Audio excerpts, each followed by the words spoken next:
കയർ board regional ഓഫീസിന്റെ ആഭിമുഖ്യത്തിൽ വികസന സെമിനാർ സംഘടിപ്പിച്ചു.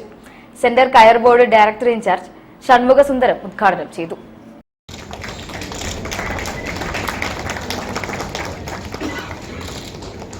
സബ് റീജിയണൽ ഓഫീസ് കയർ ബോർഡ് കണ്ണൂർ, കോഴിക്കോട് ഹോട്ടൽ മലബാർ പാലസിൽ വെച്ച് കയർ, മൂല്യവർദ്ധിത ഉൽപ്പന്നങ്ങൾ, സുസ്ഥിര വികസനം എന്നിവയെക്കുറിച്ച് പ്രാദേശിക സെമിനാർ സംഘടിപ്പിച്ചു.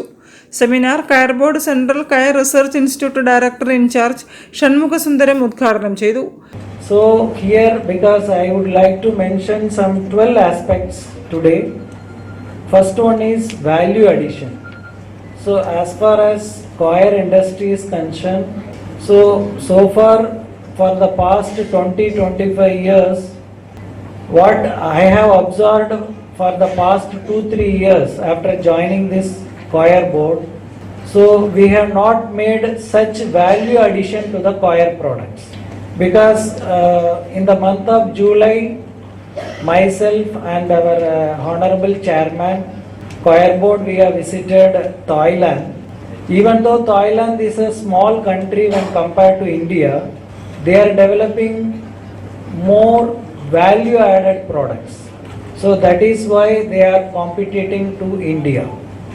So as a coir industry people, or those who got trained from the regional office, so you have to think innovatively, do some value addition to the coir products. കയർ പ്രൊജക്ട് ഓഫീസർ ശശികുമാർ പി അധ്യക്ഷനായിരുന്നു. Canara bank manager Muraleedharan T M, farmers producer company limited chairman Kunjappu M, extension service officer V K Tomichan തുടങ്ങിയവർ സംസാരിച്ചു. P Ramesh Nayak, Shaiju T K തുടങ്ങിയവർ നേതൃത്വം നൽകി. സാങ്കേതിക ക്ലാസുകൾ S Radhakrishnan, Sumi Sebastian, Girish Kumar തുടങ്ങിയവർ നയിച്ചു. News bureau, Kozhikode. വാർത്തകളിൽ ഒരു ഇടവേള കൂടി. ക്യാൻസറിനെതിരെ പൊരുതാനായി കാലിക്കറ്റ് സിറ്റി സർവീസ് സഹകരണ ബാങ്കും MVR ക്യാൻസർ സെന്ററും സംയുക്തമായി അവതരിപ്പിക്കുന്ന ക്യാൻസർ ചികിത്സാ സഹായ പദ്ധതിയാണ് മാസ് കെയർ.